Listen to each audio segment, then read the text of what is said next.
भाडेवाढीच्या विरोधात यवतमाळच्या महागाव येथे बस स्थानकासमोर ठाकरे सेनेच्या कार्यकर्त्यांनी चक्काजाम आंदोलन केलंय। एसटी भाडेवाढीच्या विरोधात ठाकरे गट आक्रमक झालाय।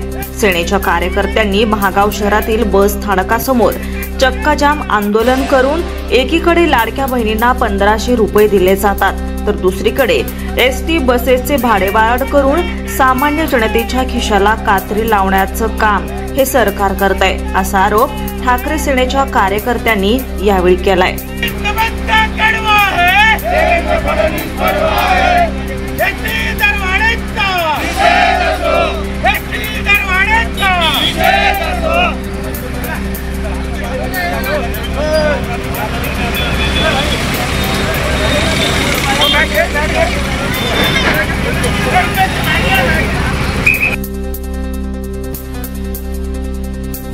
यवतमाळ प्रतिनिधी अफरोज पठाण, TV10 मराठी।